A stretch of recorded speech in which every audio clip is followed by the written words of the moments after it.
it's important that we have distinguished guests this morning that really highlight the importance of this topic area and the importance placed, the emphasis placed, particularly by government, on the health and well-being of people with intellectual disability. So it's a special privilege today to welcome the Honourable Scott Farlow to address us this morning. Scott is a member of the New South Wales Legislative Council and is here today representing the Minister for Mental Health, the Honourable Prue Goward. So welcome.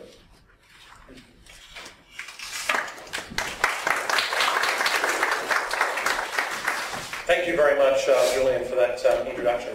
And I'd like to, wherever he is, Peter, thank you very much for your welcome to country and pay my respects to elders both past and present on this land and been custodians for many years.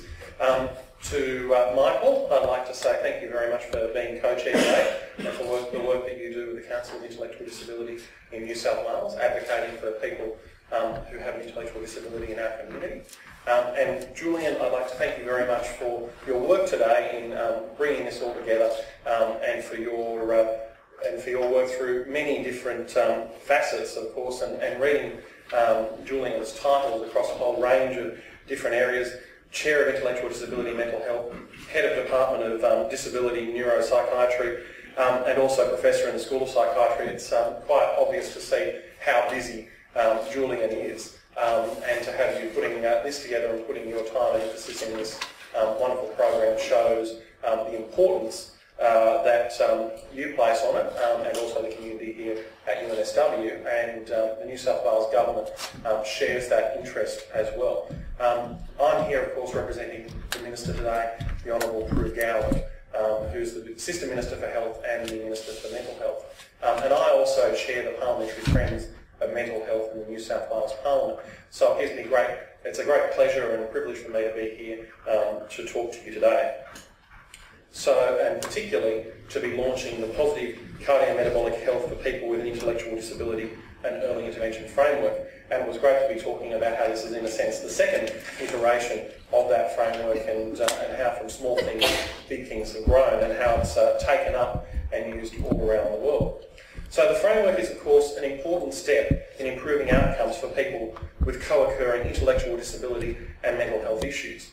There are over 400,000 Australians who have an intellectual disability. Compared to the general population, people with an intellectual disability experience very poor health status, characterised by high mortality and elevated rates of common mental disorders, at 2 to 3 times that of the general population. Current research also indicates that people with co-occurring mental illness and intellectual disability are both at risk of being undertreated in terms of their mental health needs and over-medicated in terms of challenging behaviour. People with an intellectual disability are 2 to 3 times more likely to experience mental illness than the general population and are frequently prescribed with psychotropic medication. We know that psychotropic medications, or those medications used to treat mental health issues, increase the risk of a person developing chronic health issues, such as type 2 diabetes and cardiovascular disease. There is also an increased risk of disability and early death. People with an intellectual disability are often prescribed high rates of psychotropic medication as well as multiple medications at the same time, often to manage their mental health issues and challenging behaviour. And this, of course, is something which is common within the mental health community as well. Research tells us that people with an intellectual disability have higher rates of morbidity and mortality than the general population, largely due to poor cardiometabolic health and barriers to quality health care.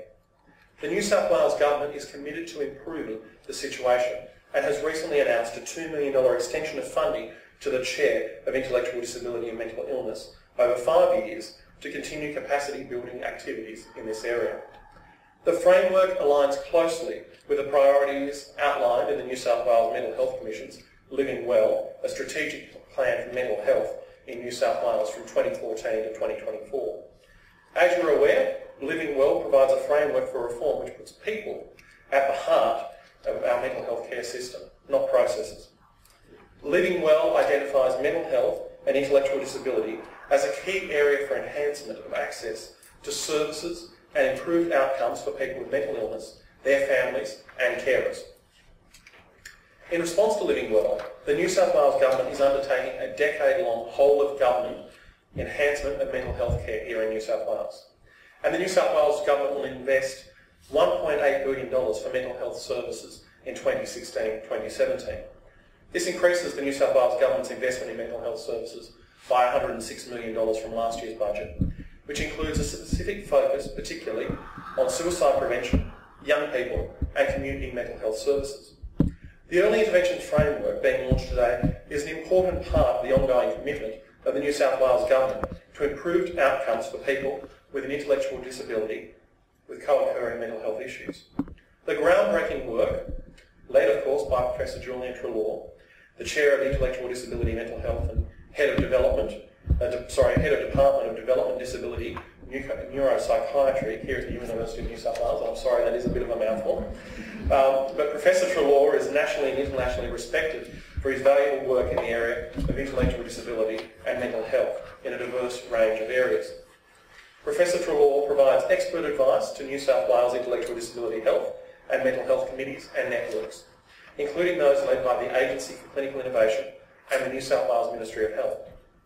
He works closely with Ageing, Disability and Home Care, New South Wales Health and our key partners to enhance mental health care for people with an intellectual disability. His work has led to many important initiatives which build the capacity of public mental health services to improve their delivery of mental health to people with an intellectual disability and their carers. For example, the recently released Intellectual Disability Mental Health Core Competency Framework, a manual for mental health care professionals, is guiding the mental health workforce on best practice and provides links to resources to build clinical capabilities. In order to strengthen the capabilities of clinicians to safely and responsibly prescribe psychotropic medication for people with co-occurring mental illness and intellectual disability, New South Wales Health funded Professor Treloar's team to develop a solution. I understand that in order to do this work, Professor Treloar and his team analysed Australian psychotropic prescription patterns for people with an intellectual disability and reviewed current literature.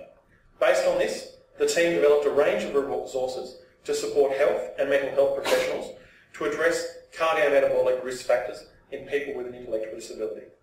The primary resource developed was the Positive Cardiometabolic Health for people with an intellectual disability Early Intervention Framework that is being launched here today. The Early Intervention Framework will help mental health clinicians proactively monitor physical health risks such as obesity, physical activity, and to safely prescribe medication for people with an intellectual disability. It provides guidance on intervention strategies tailored to people with an intellectual disability and identifies specific syndromes with altered cardiometabolic risk factors.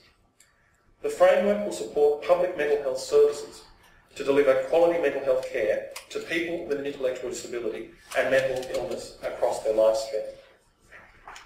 A range of resources are accompanying the framework to provide practical tools for mental health clinicians and boosting their confidence in treating people with an intellectual disability.